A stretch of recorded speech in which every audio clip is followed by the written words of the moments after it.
नमस्कार दोस्तों, आपका स्वागत है आपके अपनी यूट्यूब चैनल बीपीएम नॉलेज में। आज हम लोग एसएससी के टॉप 50 क्वेश्चन करने वाले हैं, जो कि सभी एग्जामों के लिए बहुत ही महत्वपूर्ण रहने वाला है।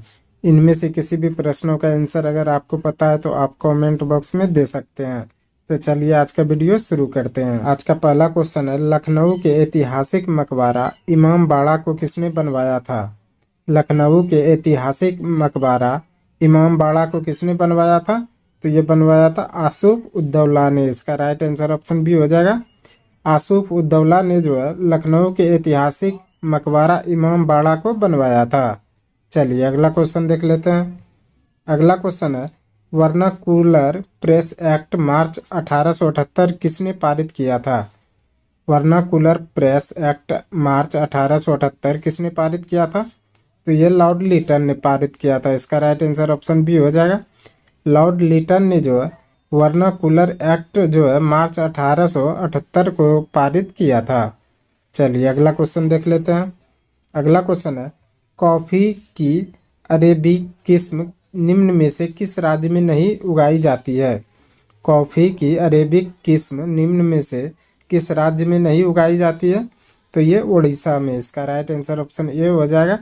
उड़ीसा में कॉफ़ी की अरेबिक किस्म नहीं उगाई जाती है। चलिए अगला क्वेश्चन देख लेते हैं। अगला क्वेश्चन है, बिहार में चंपारण सत्याग्रह के लिए महात्मा गांधी को किसने आमंत्रित किया था? बिहार में चंपारण सत्याग्रह के लिए महात्मा गांधी को किसने आमंत्रित किया था? तो ये किया था राजकुमार शुक्ल ने। इसका राइट आंसर ऑप्शन बी हो जाएगा। राजकुमार शुक्ल ने बिहार में चंपारण सत्याग्रह के लिए महात्मा गांधी को आमंत्रित किया था। चलिए अगला क्वेश्चन देख लेते हैं। अगला क्वेश्चन है, निम्नलिखित में से कौन दुनिया की सबसे छोटी पर्वत श्रृंखला है? निम्नलिखित में से कौन दुनिया की सबसे छोटी पर्वत श्रृंखला है? तो यह है सटरबट्स। इसका राइट आंसर ऑप्शन सी हो जाएगा। सटरबट्स यह दुनिया की सबसे छोटी पर्वत श्रृंखला है। चलिए अगला क्वेश्चन देख लेते हैं। अगला क्वेश्चन है, भारत में प्रथम उर्वरक कारखाना कब स्थापित हुआ था? भारत में प्रथम उर्वरक कारखाना कब स्थापित हुआ था? तो ये हुआ था 1906 ईस्वी में। इसका राइट आंसर ऑप्शन ए हो जाएगा। 1906 ईस्वी में भारत में प्रथम उर्वरक कारखाना स्थापित किया था। चलिए अगला क्वेश्चन देख लेते हैं। अगला क्वेश्चन है, भारत रत्न पुरस्कार प्राप्त करने वाले पहले खिलाड़ी कौन है? भारत रत्न पुरस्कार प्राप्त करने वाले पहले खिलाड़ी कौन है? तो यह है सचिन तेंदुलकर। इसका राइट आंसर ऑप्शन बी हो जाएगा। सचिन तेंदुलकर भारत रत्न प्राप्त करने वाले पहले खिलाड़ी हैं। चलिए अगला क्वेश्चन देख लेते हैं। अगला क्वेश्चन है, लोकसभा का सदस्य बनने के लिए कम से कम कितनी आयु होनी चाहिए? लोकसभा का सदस्य बनने के लिए कम से कम कितनी आयु होनी चाहिए? तो 25 वर्ष। इसका राइट आंसर ऑप्शन बी हो जाएगा। 25 वर्ष लोकसभा का सदस्य बनने के लिए कम से कम आयु होनी चाहिए।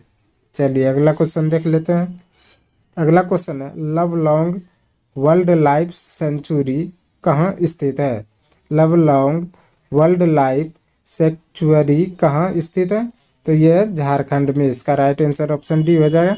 झारखंड में लवलोंग वर्ल्ड लाइफ सेंचुरी स्थित है। चलिए अगला क्वेश्चन देख लेते हैं। अगला क्वेश्चन है, उत्तर भारत में मंदिर वास्तुकला की प्रचलित शैली कौन सी है? उत्तर भारत में मंदिर वास्तुकला की प्रचलित शैली कौन सी है? तो यह नागर शैली। इसका राइट आंसर ऑप्शन ए हो जाएगा। नागर शैली उत्तर भारत में मंदिर वास्तुकला की प्रचलित शैली है। चलिए अगला क्वेश्चन देख लेते हैं। अगला क्वेश्चन है, मकर संक्रांति के त्यौहार को भारत के किस हिस्से में उत्तरायण के रूप में मनाया जाता है? मकर संक्रांति के त्यौहार को भारत के किस हिस्से में उत्तरायण के रूप में मनाया जाता है? तो ये मनाया जाता है गुजरात में। इसका राइट आंसर ऑप्शन बी हो जाएगा। गुजरात में मकर संक्रांति के त्यौहार को उत्तरायण के रूप में मनाया जाता है। चलिए अगला क्वेश्चन देख लेते हैं। अगला क्वेश्चन है, रेगुड़ मिट्टी को किस मिट्टी के नाम से भी जाना जाता है? रेगुड़ मिट्टी को किस मिट्टी के नाम से भी जाना जाता है? तो ये काली मिट्टी के नाम से। इसका राइट आंसर ऑप्शन ए हो जाएगा। रेगुड़ मिट्टी को काली मिट्टी के नाम से जाना जाता है। चलिए अगला क्वेश्चन देख लेते हैं। अगला क्वेश्चन है, किसी चुंबक को गर्म करने से उसके चुंबक पर क्या असर पड़ता है? किसी चुंबक को गर्म करने पर उसके चुंबक पर क्या असर पड़ता है? तो नष्ट हो जाता है। इसका राइट आंसर ऑप्शन डी हो जाएगा। किसी चुंबक को गर्म करने से उसका चुंबक जो है नष्ट हो जाता है। चलिए अगला क्वेश्चन देख लेते हैं। अगला क्वेश्चन है, निम्नलिखित में से कौन सा बायोगैस में उपस्थित नहीं है? निम्नलिखित में से कौन सा बायोगैस में उपस्थित नहीं है? तो ये क्लोरीन नहीं है। इसका राइट आंसर ऑप्शन सी हो जाएगा। क्लोरीन जो है यह बायोगैस में उपस्थित नहीं है। चलिए अगला क्वेश्चन देख लेते हैं। अगला क्वेश्चन है, आँख के किस भाग पर वस्तु का प्रतिबिंब बनता है? आँख के किस भाग पर वस्तु का प्रतिबिंब बनता है? तो ये बनता है दृष्टपटल यानी रेटिना पर। इसका राइट आंसर ऑप्शन डी हो जाएगा। दृष्टपटल पर जो है वस्तु का प्रतिबिंब बनता है। चलिए अगला क्वेश्चन देख लेते हैं। अगला क्वेश्चन है, कास्टिक सोडा का रासायनिक नाम क्या है? कास्टिक सोडा का रासायनिक नाम क्या है? तो यह सोडियम हाइड्रोक्साइड। इसका राइट आंसर ऑप्शन सी हो जाएगा। सोडियम हाइड्रोक्साइड जो है यह कास्टिक सोडा का रासायनिक नाम है। चलिए अगला क्वेश्चन देख लेते हैं। अगला क्वेश्चन है, भारतीय अर्थव्यवस्था का विकास किस आधार पर व्यक्त किया जाता है? भारतीय अर्थव्यवस्था का विकास किस आधार पर व्यक्त किया जाता है? तो ये किया जाता है प्रति व्यक्ति आय पर। इसका राइट आंसर ऑप्शन बी हो जाएगा। प्रति व्यक्ति आय पर जो है भारतीय अर्थव्यवस्था का विकास जो है आधारित किया जाता है। चलिए अगला क्वेश्चन देख लेते हैं। अगला क्वेश्चन है, गंगा नदी में इलाहाबाद से हल्दिया के बीच कौन सा अंतर्देशीय जलपथ है? गंगा नदी में इलाहाबाद से हल्दिया के बीच कौन सा अंतर्देशीय जलपथ है? तो यह राष्ट्रीय जलपथ संख्या 1। इसका राइट आंसर ऑप्शन डी हो जाएगा। राष्ट्रीय जलपथ संख्या 1 जो है यह गंगा नदी में इलाहाबाद से हल्दिया के बीच जो है जलपथ है। चलिए अगला क्वेश्चन देख लेते हैं। अगला क्वेश्चन है, सूर्य से उत्सर्जित परावैंगनिक किरणों को कौन सी गैस रोकती है? सूर्य से उत्सर्जित परावैंगनिक किरणों को कौन सी गैस रोकती है? तो ये ओजोन गैस रोकती है। इसका राइट आंसर ऑप्शन ए हो जाएगा। ओजोन गैस जो है यह सूर्य से उत्सर्जित परावैंगनिक किरणों को जो है रोकती है। चलिए अगला क्वेश्चन देख लेते हैं। अगला क्वेश्चन है, प्राकृतिक में कार्बन का विशुद्ध रूप क्या है? प्राकृतिक में कार्बन का विशुद्ध रूप क्या है? तो यह हीरा। इसका राइट आंसर ऑप्शन डी हो जाएगा।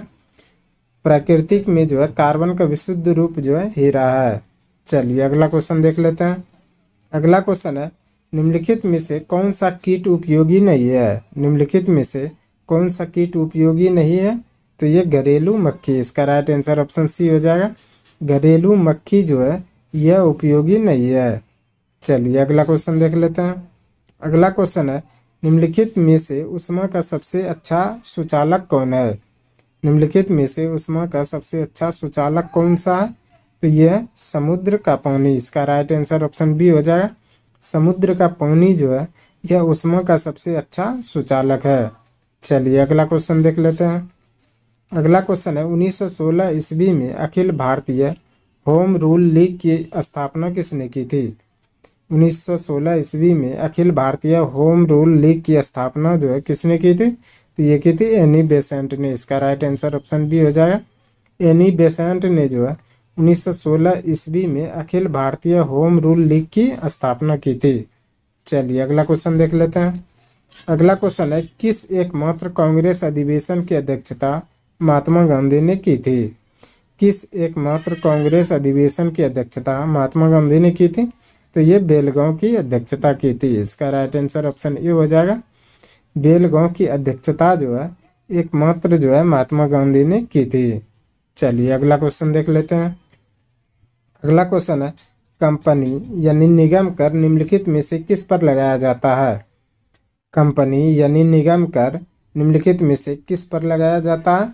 तो ये कंपनियों के निवल आय पर। इसका राइट आंसर ऑप्शन ए हो जाएगा।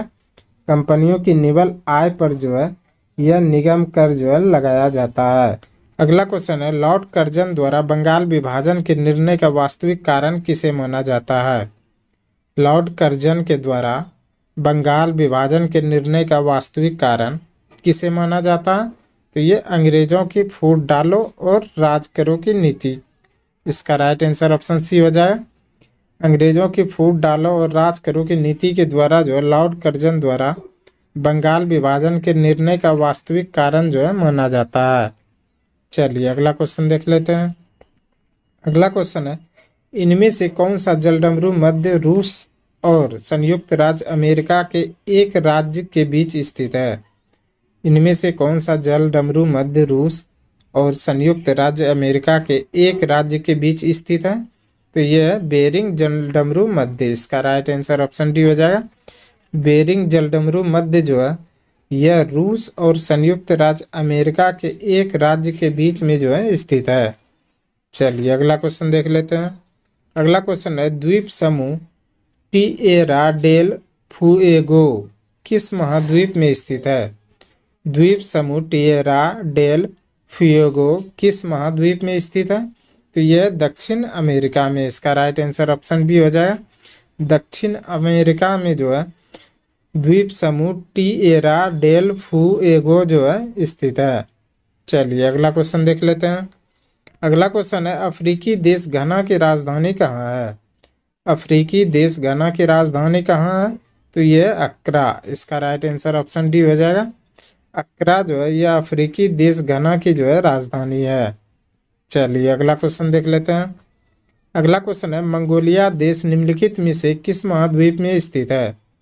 मंगोलिया देश निम्नलिखित में से किस महाद्वीप में स्थित है? तो यह एशिया में, इसका राइट आंसर ऑप्शन बी हो जाएगा। एशिया में जो है मंगोलिया देश जो है स्थित है। चलिए अगला क्वेश्चन देख लेते हैं। अगला क्वेश्चन है, बिहार पंचायत राज अधिनियम कब पारित किया गया? बिहार पंचायत राज अधिनियम कब पारित किया गया? तो ये किया गया 2006 में, इसका राइट आंसर ऑप्शन डी हो जाएगा। 2006 में जो है बिहार पंचायत राज अधिनियम जो है पारित किया गया। चलिए अगला क्वेश्चन देख लेते हैं। अगला क्वेश्चन है, काम के बदले अनाज कार्यक्रम किस पंचवर्षीय योजना में प्रारंभ किया गया था? काम के बदले अनाज कार्यक्रम किस पंचवर्षीय योजना में प्रारंभ किया गया था? तो यह किया गया था 5वीं पंचवर्षीय योजना में, इसका राइट आंसर ऑप्शन बी हो जाएगा। 5वीं पंचवर्षीय योजना में जो है काम के बदले अनाज कार्यक्रम जो है योजना प्रारंभ किया गया था। चलिए अगला क्वेश्चन देख लेते हैं। अगला क्वेश्चन है, बिहारी पुरस्कार किस क्षेत्र से संबंधित है? बिहारी पुरस्कार किस क्षेत्र से संबंधित है? तो यह साहित्य से, इसका राइट आंसर ऑप्शन डी हो जाएगा। बिहारी पुरस्कार जो है साहित्य क्षेत्र से जो है संबंधित है। चलिए अगला क्वेश्चन देख लेते हैं। अगला क्वेश्चन है, एक जिला एक उत्पाद किस केंद्रीय मंत्रालय द्वारा प्रारंभ किया गया है? एक जिला एक उत्पाद किस केंद्रीय मंत्रालय द्वारा प्रारंभ किया गया? तो यह किया गया ग्रामीण विकास मंत्रालय द्वारा, इसका राइट आंसर ऑप्शन ए हो जाएगा। ग्रामीण विकास मंत्रालय द्वारा जो है एक जिला एक उत्पाद जो है प्रारंभ किया गया है। चलिए अगला क्वेश्चन देख लेते हैं। अगला क्वेश्चन है, निम्नलिखित में से कौन किसी बिंदु स्रोत से उस पर आपतित प्रकाश का समांतर प्रकाश पुंज बना सकता है? निम्नलिखित में से कौन सी किसी बिंदु स्रोत से उस पर आपतित प्रकाश का समांतर प्रकाश पुंज जो है बना सकता है? तो ये अवतल दर्पण और उत्तल लेंस दोनों ही में, इसका राइट आंसर ऑप्शन ए हो जाएगा। अवतल दर्पण और उत्तल लेंस दोनों में जो है किसी बिंदु स्रोत से जो है उस पर आपतित जो है प्रकाश जो है समांतर प्रकाश पुंज बना सकता है। चलिए अगला क्वेश्चन देख लेते हैं। अगला क्वेश्चन है, कौन सी मिट्टी हिमालय की 3 महाद्वीप नदी प्रणाली गंगा, सिंधु तथा ब्रह्मपुत्र के मिट्टी जमाव के कारण बनती है? कौन सी मिट्टी हिमालय की 3 महत्वपूर्ण नदी प्रणालियाँ जिसमें कि गंगा, सिंधु तथा ब्रह्मपुत्र के मिट्टी जमाव के कारण जो है बनती है? तो ये बनती है जलोढ़ मिट्टी, इसका राइट आंसर ऑप्शन सी हो जाएगा। जलोढ़ मिट्टी जो है गंगा, सिंधु तथा ब्रह्मपुत्र मिट्टी के जमाव के कारण जो है बनती है। चलिए अगला क्वेश्चन देख लेते हैं। अगला क्वेश्चन है, निम्नलिखित में से किस योजना का संबंध वित्त मंत्रालय से नहीं है?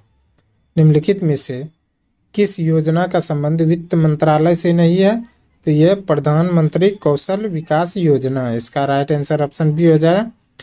प्रधानमंत्री कौशल विकास योजना जो है यह जो है वित्त मंत्रालय से संबंधित नहीं है। चलिए अगला क्वेश्चन देख लेते हैं। अगला क्वेश्चन है, भारत के संविधान के निम्नलिखित में से किस अनुच्छेदों में संसद के दोनों सदनों की संयुक्त बैठक का प्रावधान किया गया है?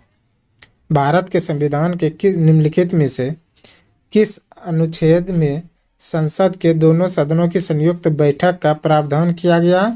तो ये किया गया अनुच्छेद 108 में। इसका राइट आंसर ऑप्शन ए हो जाएगा। अनुच्छेद 108 में जो है भारत के संविधान में संसद के दोनों सदनों की संयुक्त बैठक का प्रावधान जो है किया गया है। चलिए अगला क्वेश्चन देख लेते हैं। अगला क्वेश्चन है, भारत में वस्तु एवं सेवा कर की सर्वोच्च दर कितनी है? भारत में वस्तु एवं सेवा कर यानी कि जीएसटी की सर्वोच्च दर कितनी है? तो यह 28%। इसका राइट आंसर ऑप्शन बी हो जाएगा। 28% जो है भारत में वस्तु एवं सेवा कर पर जो है जीएसटी की दर है। चलिए अगला क्वेश्चन देख लेते हैं। अगला क्वेश्चन है, किसी राज्य का राज्यपाल किसके द्वारा अपना पद धारण करता है? किसी राज्य का राज्यपाल किसके द्वारा अपना पद धारण करता है? तो ये करता है भारत के राष्ट्रपति द्वारा। इसका राइट आंसर ऑप्शन डी हो जाएगा।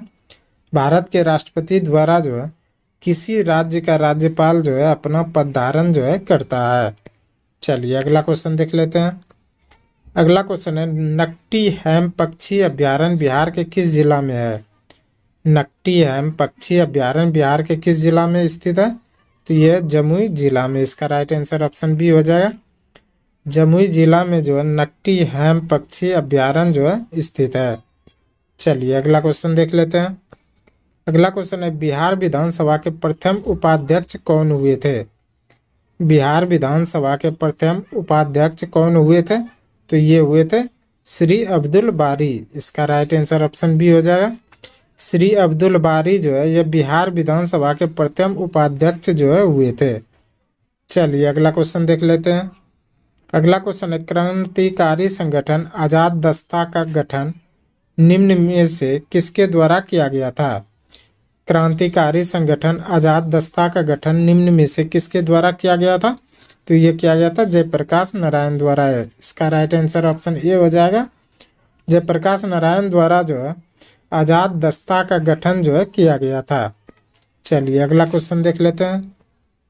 अगला क्वेश्चन है, निम्नलिखित में से कौन सा राष्ट्र बिम्स्टेक संगठन का सदस्य नहीं है? निम्नलिखित में से कौन सा राष्ट्र बिम्स्टेक संगठन का सदस्य नहीं है? तो यह है मालदीव। इसका राइट आंसर ऑप्शन डी हो जाएगा। मालदीव देश जो है यह बिम्स्टेक संगठन का जो है सदस्य नहीं है। चलिए अगला क्वेश्चन देख लेते हैं। अगला क्वेश्चन है, निम्नलिखित में से कौन सा विलयन में विद्युत का चालन नहीं होता है? निम्नलिखित में से कौन सा विलयन में विद्युत का चालन नहीं होता है? तो ये अल्कोहल और ग्लूकोज में। इसका राइट आंसर ऑप्शन ए हो जाएगा। अल्कोहल और ग्लूकोज में जो है यह विद्युत का चालन नहीं होता है। चलिए अगला क्वेश्चन देख लेते हैं। अगला क्वेश्चन है, सौर स्पेक्ट्रम में बैंगनी रंग से लाल रंग की ओर किस कारण से होता है? सौर स्पेक्ट्रम में बैंगनी रंग से लाल रंग की ओर किस कारण से होता है? तो ये होता है, तो इसका हो जाएगा विचलन घटता है और अपवर्तनांक भी घटता है। इसका राइट आंसर ऑप्शन ए हो जाएगा। विचलन घटता है और अपवर्तनांक भी घटता है। यह सौर स्पेक्ट्रम में बैंगनी रंग से लाल रंग की ओर का जो है कारण है। चलिए अगला क्वेश्चन देख लेते हैं।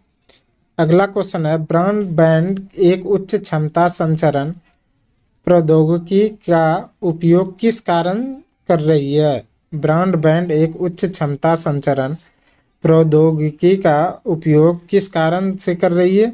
तो ये आवृत्ति की व्यापक श्रेणी के कारण से। इसका राइट आंसर ऑप्शन ए हो जाएगा। आवृत्ति की व्यापक श्रेणी के कारण से जो है ब्रॉडबैंड जो है एक उच्च क्षमता संचरण जो है प्रौद्योगिकी का जो है उपयोग कर रहा है। चलिए अगला क्वेश्चन देख लेते हैं। अगला क्वेश्चन है, किसी वस्तु पर किया गया कार्य निम्न में से किस पर निर्भर नहीं करता है? किसी वस्तु पर किया गया कार्य किस पर जो है निर्भर नहीं करता है? तो ये करता है वस्तु के द्रव्यमान पर। इसका राइट आंसर ऑप्शन बी हो जाएगा। वस्तु के द्रव्यमान पर जो है किसी वस्तु के किया गया कार्य जो है निर्भर नहीं करता है। चलिए अगला क्वेश्चन देख लेते हैं। अगला क्वेश्चन है, निम्नलिखित में से कौन सा उपकरण विद्युत चुम्बकीय प्रेरण की घटना पर आधारित है। निम्नलिखित में से कौन सा उपकरण विद्युत चुम्बकीय प्रेरण की घटना पर जो है आधारित है, तो यह है जनरेटर। इसका राइट आंसर ऑप्शन डी हो जाएगा। जनरेटर जो है यह विद्युत चुम्बकीय प्रेरण की घटना पर जो है आधारित है। चलिए अगला क्वेश्चन देख लेते हैं। आज का अंतिम क्वेश्चन है, खानवा का युद्ध राणा सांगा और किसके बीच लड़ा गया था। खानवा का युद्ध राणा सांगा और किसके बीच लड़ा गया था, तो ये लड़ा गया था बाबर के बीच। इसका राइट आंसर ऑप्शन डी हो जाएगा। खानवा का युद्ध जो है राणा सांगा और बाबर के बीच जो है लड़ा गया था। आज के लिए बस इतना ही। हमें उम्मीद है कि ये वीडियो आपको पसंद आया होगा। अगर पसंद आया तो प्लीज़ लाइक कमेंट शेयर और चैनल को सब्सक्राइब जरूर करें। धन्यवाद।